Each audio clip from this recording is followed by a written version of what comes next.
सभी साधकों को और सबके अंदर बैठे परमात्मा को मेरा प्रणाम। मैं आराधना अरोड़ा अपने channel Aradhana Arora the unique pranayama में आपका स्वागत करती हूँ। आपके साथ कंटिन्यू करूंगी ईशावास्य उपनिषद। तो आइए शुरुआत करते हैं। जैसा कि पिछले सेशन में आपके साथ ये ज्ञान शेयर किया था कि अग्नि देवता जिन्हें शुद्ध माना जाता है, जो अशुद्धियों को जला देते हैं।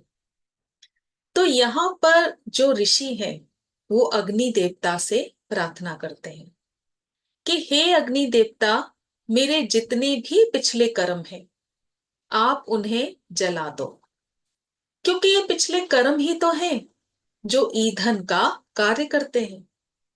अगर ये ईंधन सूखा है तो हमारी ऊपर की यात्रा होगी, और अगर ये ईंधन गीला है तो जले कैसे? धुआं ही निकलेगा। जिस कर्म को करके आप साक्षी बने रहते हैं वो कर्म सूखा है, और जिस कर्म को करते हुए आप कर्ता बने रहते हैं, चिपके रहते हैं, वो कर्म आपके गीले हैं। यानी कि यहां जो समझने वाली बात है कि मृत्यु के बाद भी हमें फ्यूल की जरूरत होती है, और वो फ्यूल ही हमारे साथ रहता है जो साफ है, सात्विक है, यानी कि जो सूखा है। और जो गीला है, और गीला जो है वो फिर जले कैसे?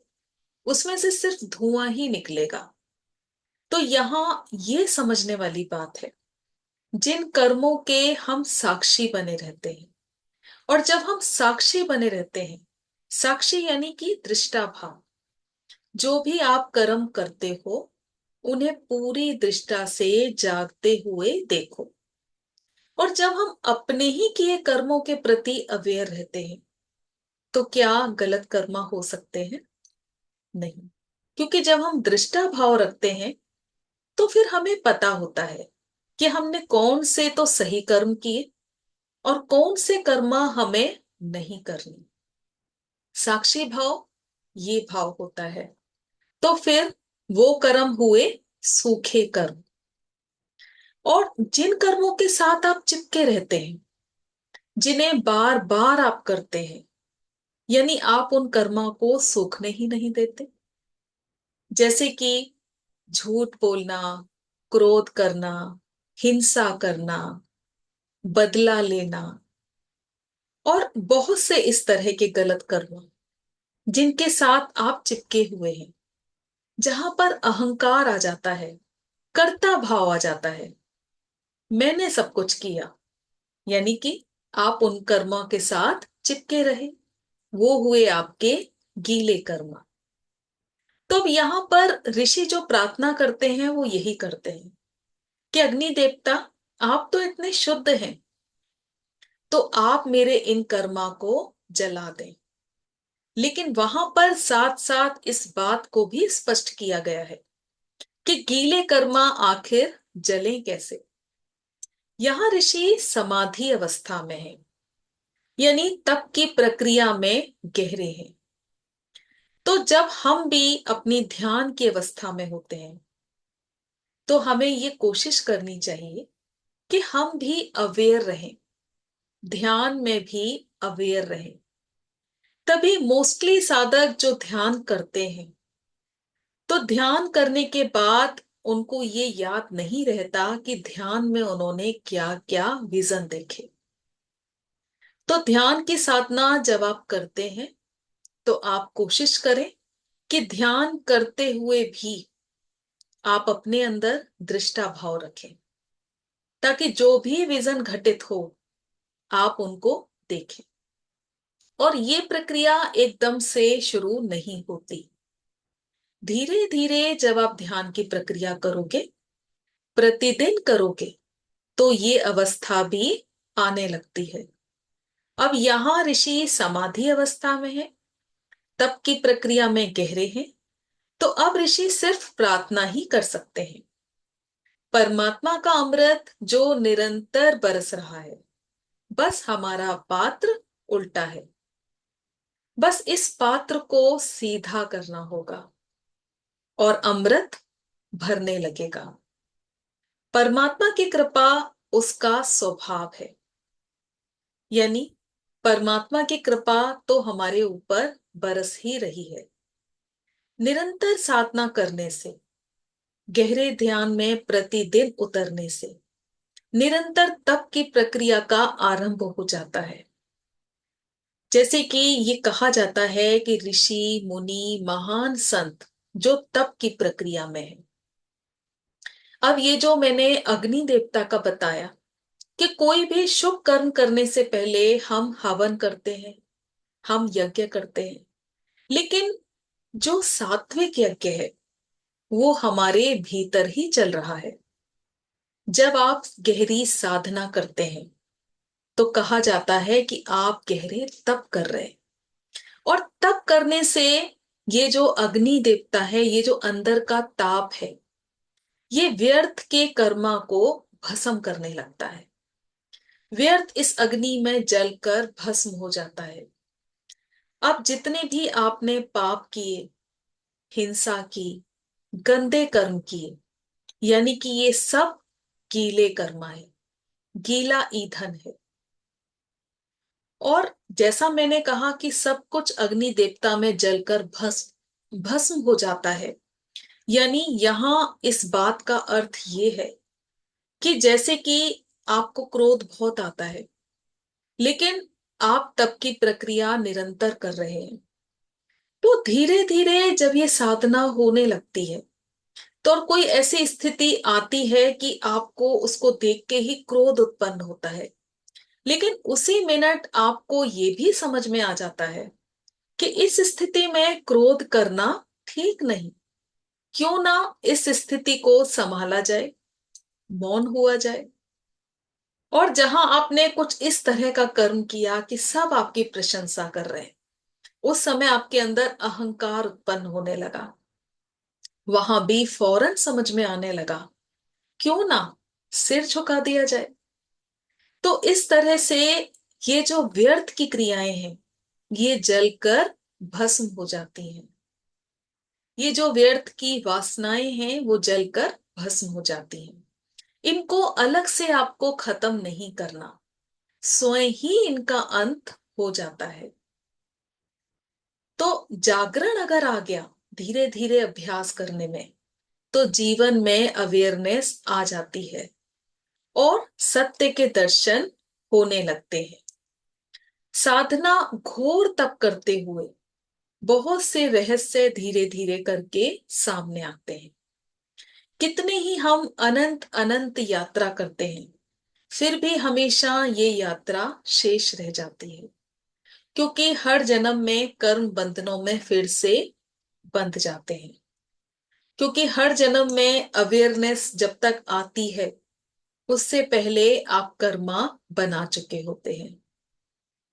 अब जैसे आप साधक हैं, स्पिरिचुअलिटी की यात्रा पर हैं, ज्ञान सीख रहे हैं, ज्ञान सुन रहे हैं, तो जब अगला जन्म आपका होगा तो उससे पहले जन्म लेने की पहले की प्रक्रिया, जिसमें आप बहुत सारे अपने कर्मा को लेकर जाएंगे और ये सोचकर जाएंगे कि इस बार तो मुझे जागृत रहना है, अवेयर रहना है।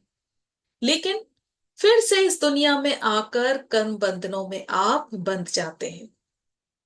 तो तभी कहा जाता है कि जितनी आप साधना कर सकते हैं, स्पिरिचुअलिटी में जितना आप गहरा उतर सकते हैं, व्यर्थ समय गवाए आप साधना करें, ताकि जो अगला जीवन आए उसमें ये जागरण की अवस्था समय से आ जाए।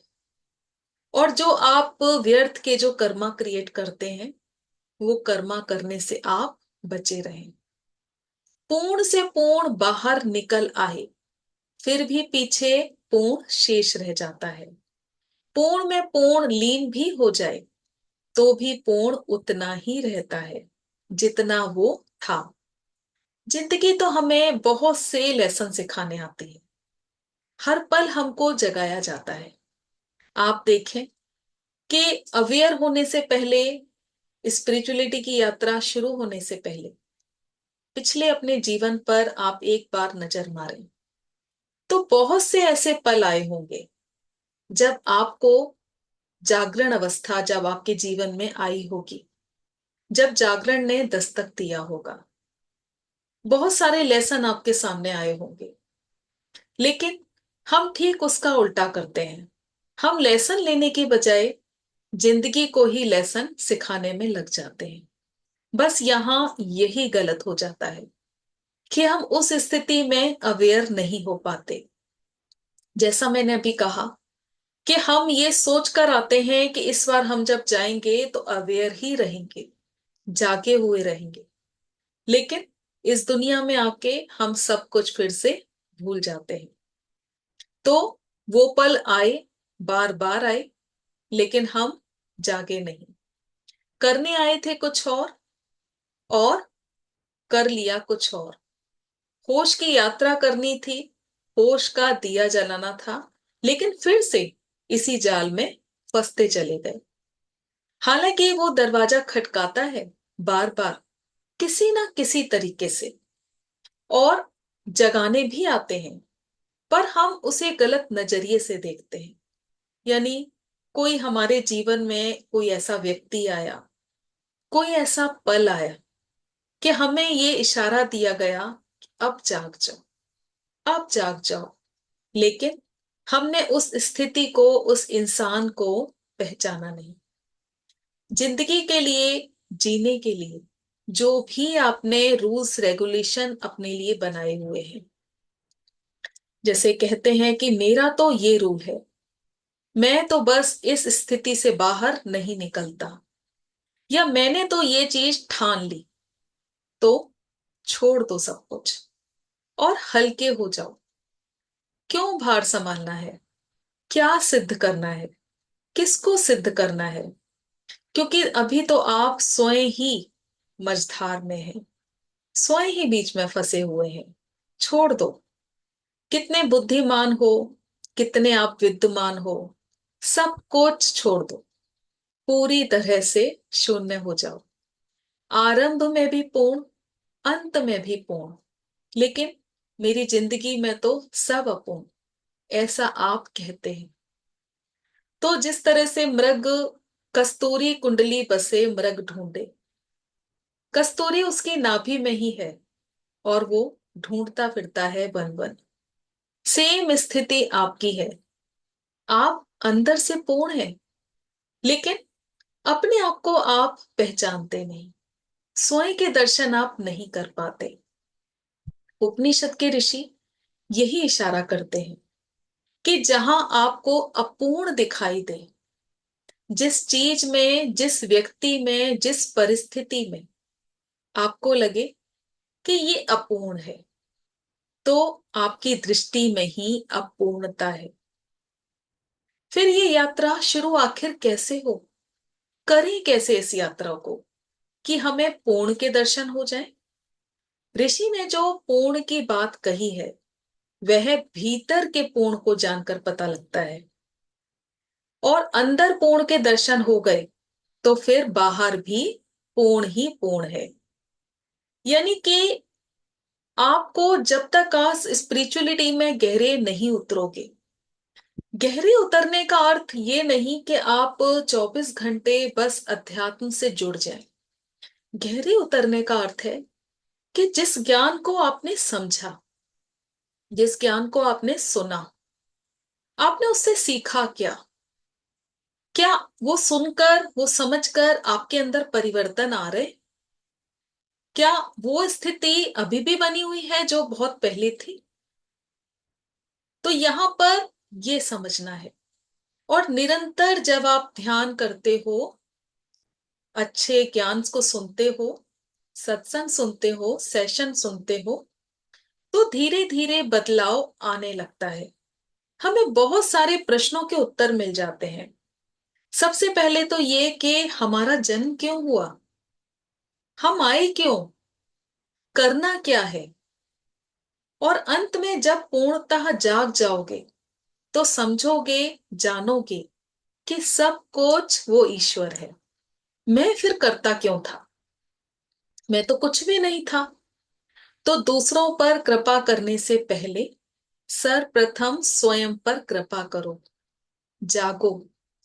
अब आप हार जाएंगे, पर वो परमात्मा नहीं हारेंगे। आपको जगाने में उसके प्रयास चलते रहेंगे। किसी ना किसी रूप में वो दस्तक आपको देते रहेंगे कि जाग जाओ। तो आज के लिए इतना ही। और मुझे पूरी उम्मीद है आप बहुत अच्छी तरह से इस ज्ञान को समझे होंगे और अपने जीवन में परिवर्तन लेकर आएंगे। आज के लिए इतना ही। बहुत बहुत धन्यवाद सभी का।